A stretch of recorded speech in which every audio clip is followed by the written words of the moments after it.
morning guys, and welcome to another episode of the G-Files, episode 11, double one, because the number's so good they said it twice. Okay, today I'm going to talk to you guys about drums, specifically digital drums today. Can't see the full kit in front of me, but I'm actually sitting behind it, not the way I should be, just to kind of demonstrate how it all works. Okay, so quickly, drums. You get different sizes when I'm talking acoustic here. The smaller the drum, the higher the pitch. The bigger the drum, the lower the pitch. So when you talk drums, you've got small to big. Okay. Parts of the drums, you get the two. How am I going to explain this? You get two in the front of you, literally one there, one there. Small one on your left, the bigger one on your right. They're called tom-toms. Reason why they call it tom-toms is because another name for these drums are toms. But because there's two of them, they go tom-tom. Okay. Then normally on your left-hand side, if you're right-handed or left-handed, it's up to you. You'll have your floor tom, which is a bigger tom. It's a much bigger guy. And then on your right hand side you'll have a snare drum, which is a little narrower. Gives you a kind of a metallic sound when it activates. I'll explain a bit later. And then you get your big bad boy at the bottom, which is called the bass drum. Now the bass drum makes a doof doof noise because it's the biggest drum in the mix. So size wise, you've got a normal standard kit, not fusion kits. Got a 12 inch, 13 inch, those are your tom-toms, so 12, 13. Then you've got your 16 inch, which is your floor tom, 14 inch or 13 inch normally is your snare, 22 inch at the bottom. And that's all sizes, inches, big guys. Okay. Then of course you've got your cymbals, two, one on top, one underneath, they're close together, it's called hi-hats. Then you've got a crash, which is a slightly bigger cymbal on the right hand side, and of course you've got sometimes a much bigger one called a ride, which normally sits on the left as well. That's the construction of an acoustic kit. What you normally do with a kick is you've got a pedal that you trigger with your foot, and then it knocks the actual drum, making it low notes. Catch my drift. And a snare will normally have little metal objects underneath it that sit at the bottom of the head, which is another part I'll get to, that as you hit the drum makes a metallic sound, so it's tsh, tsh, tsh, that kind of noise. You can deactivate it with a little trigger that just makes a normal drum sound.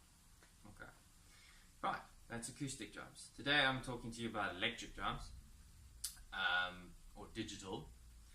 Most convenient thing about it is the fact that it's portable and it's silent, which is just so cool. So if you're in a little flat somewhere and you've got neighbours that bash down your walls saying please stop playing so early in the morning or late at night whenever you play, then the digital drums would be a better option for you because they're silent. Now what I mean by silent is all you hear is that kind of stuff. See? Nothing. There we go. Alright, so if I made it electric, you can hear that. Alright, so that's the cymbal I was knocking on. You've also got your pads. All that really changes in the mix of a digital as opposed to acoustic is they've got little trigger mechanisms inside them, and as soon as you hit them, it sends a signal to this little dude over here, which is the brain, which allows you to create different sounds.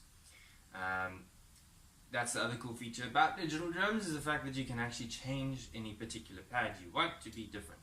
So for instance, you want a cowbell sound. You don't have to go in a rush and buy a cowbell to add to your mix.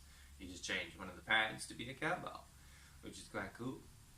The other cool feature they can do now is, say for instance you're playing an acoustic kit and you knock the cymbal.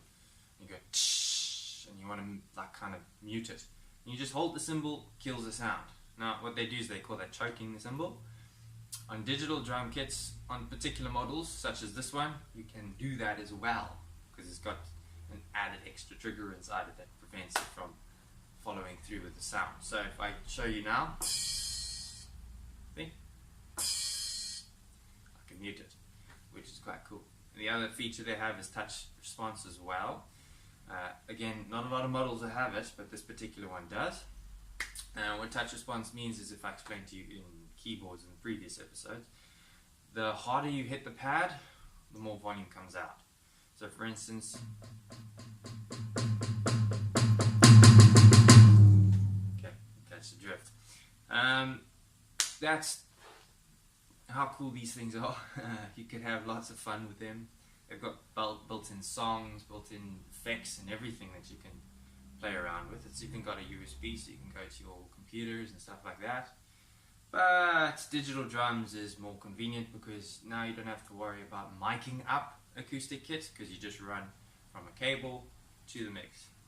So much easier. Okay, so digital drums, parts of acoustic drums, and yeah, on acoustic drums you get what they call drum heads, which are little vellums like things. It's a very thin piece of plastic. And sometimes they make it from 2-ply, sometimes they make it from a coated material. And all that does is it allows you to tighten up with rings around the drum to make it a higher pitch. So if you want a higher pitch, then you can do that without the thing tearing. So it's a very high tensile plastic that they use. And that goes in the top and the bottom of the drum. The top one's generally what they call a batter. Bottom is called a resonant head. So when you knock on the top, it's going to last longer. The resonant head is normally a thinner material, allowing the signal to resonate inside the drum to create a better sustain. Okay, does that make sense? I hope so. Okay, so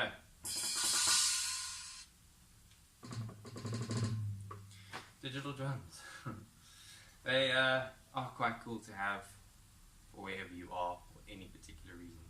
You still get those guys that prefer acoustic sound, which will stick to acoustic. But we don't live in an age where we have massive properties anymore, and we can make lots of noise, so therefore we have to have the option of digital.